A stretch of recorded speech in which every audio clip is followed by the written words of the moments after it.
Hello and welcome back to my vlog. If you are watching this at the time of recording, or just, well, I say time of recording, obviously I can't put it straight up as soon as I record it. Although I do it in one take and there's very little editing, I do have to make the front screens and get it loaded and do all that sort of malarkey. So if you're watching this in sort of when it's released, Happy New Year. It's 2025, as you can probably tell. January, so I have a cold, okay? Just about to go back to work and I have a cold. But anyway, I thought I'd start the year off with a vlog. It's me reading one of my short stories. If you don't know about this, then I will explain. If you do know about it, I'm still going to explain, clearly. So it's the Advent Story Train, which was created by Ari Meghlen. That was back, I think it was in 2022. She created it, and it was where 24 authors wrote a flash fiction story to the prompt The Gift. Okay, and I wrote a story, and I did that, and then during Advent we each got given a day, and the story went up during that day. And then after I'd done that, written the story, I put it on Wattpad. I then released it on Smashwords and all the relative places that it goes there. And I recorded a vlog of it as well.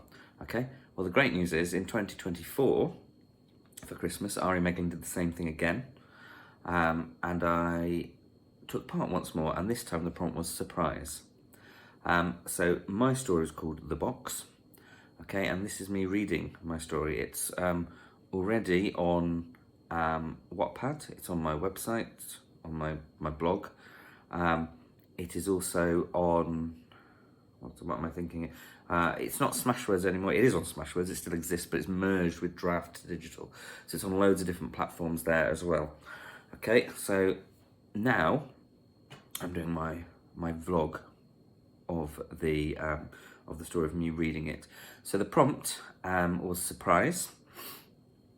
And last time the prompt was gift, and I called my book The Gift, my story. It's only a 1,000-word flash fiction. This time it's called The Box, although the actual prompt was surprise. But you get what I mean, okay? So this was mine that was released in 2024 as part of the Advent Story Train. Hopefully as well, Ari will be doing more Advent Story Trains in future. And there'll obviously be more stories. Hopefully I will take part in it if I'm allowed to. And there will be more stories. Anyway, I'll read you the box and then I'll kind of talk to you about how you can access the other stories in the Advent Story Train, which are probably far better than mine. So this is The Box. Sarah's hand shook, unable to touch the box, unsure what it held. Why had her mother told Sarah not to open it until her death? Was it some secret she could not tell her whilst alive? For years Sarah considered disobeying, at times climbing into the loft to stare at the box, waiting to lift the flat wooden lid, peek inside the thick oak walls. She often wondered why such a small box felt so heavy, why its sides were so thick. Yet now, with her mother gone, she did not want to know what it contained. Sarah's mother had only passed a week ago, but as per tradition, they had held the funeral, read the will, told stories of her life. Now was the time to move on. But Sarah could not without opening the box. One of the mysteries of her life would finally be revealed. Yet, now the time came, Sarah was concerned the contents would change everything. It was probably just some keepsake or trinket, but Sarah could not shake the idea of her mother having led a second life with an illegitimate child, another family Sarah knew nothing of. Every time she reached for the box, tears fell. Had she not cried enough already? An image played across her mind. One where Sarah and her mother were together. The images of the past contained only love. Yes, they'd argue. There were times when they would not speak, but they always found each other again. For 52 years, Sarah knew nothing but love. She had been part of a close-knit family, a father often working but always having time, a little brother who she protected till he was older. Then the roles reversed.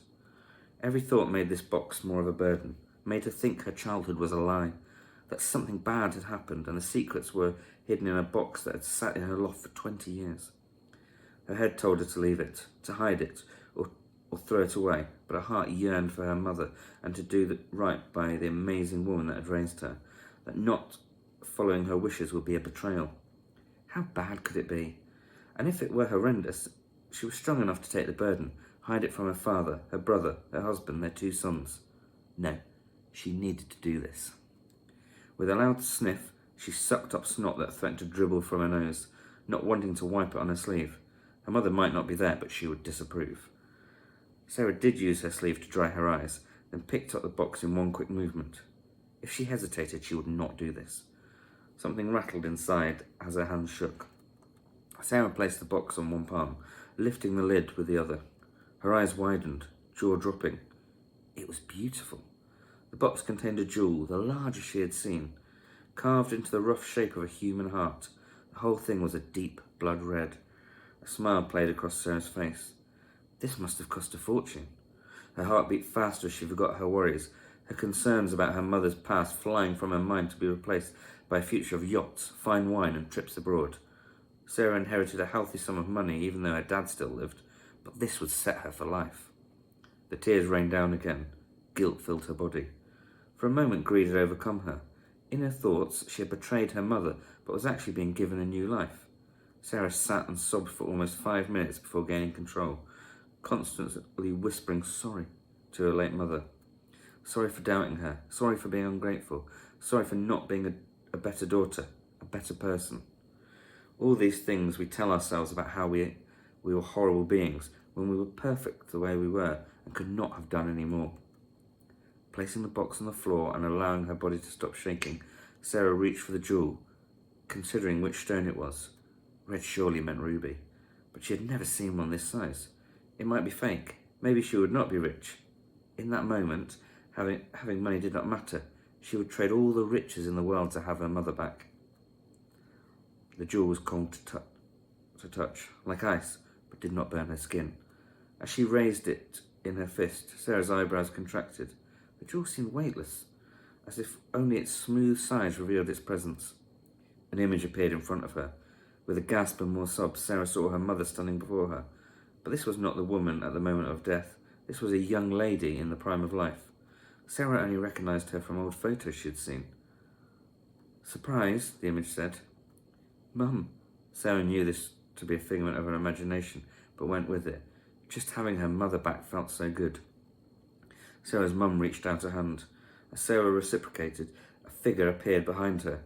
At first it was just a blur, but when their hands connected, it came into clear focus. Sarah looked around. She no longer sat in her attic, but in a small dark room. Her mother nowhere to be seen. Where am I? Sarah uttered. The figure, a tall, handsome, dark man in a suit, said, Welcome to purgatory. Your mother made a deal with me. Upon her death, I was to take her firstborn, and she would be reborn. Your life is mine now. No, Sarah shrieked. That can't be true. I am afraid it is. You are bound here forever. Unless, of course, you want to make a deal. The end. Okay, well there we go. That is the box. It was part of from the prompt surprise. Hopefully the end surprised you. I do like a good twist. That's kind of why I went with it. And yeah, hopefully it was enjoyable. I've had a few really good comments about it. So like I said, obviously I've just read it to you, but if you want to read it yourself, you can head over to my collection on Wattpad. It's on my website, on my blog. It's also on Smashwords and I think Kobo and Barnes & Noble and places like that. Okay, I've got a blog post out which kind of tells you where it is. Yeah, and hopefully you enjoy it and you might enjoy some of my other stuff. The other thing to say about the Advent Story Train is there were 23 other stories. Obviously, there's 24 days in Advent. There's one per day of Advent. And there's a link below, not only to my stuff, but also a link to where all those stories are. So hopefully you will have a look at those as well. And there's some absolute crackers in there, some really brilliant stories. They're pretty much all far better than mine, but you know, I enjoyed writing mine. So, yeah, and hopefully next year and going forward, it will continue. There was a bit of a hiatus, a bit of a gap between the first two. But I'm sure Ari will be doing some more as well. And check Ari's stuff out as well. It's really good. She's got some good work in anthologies as well.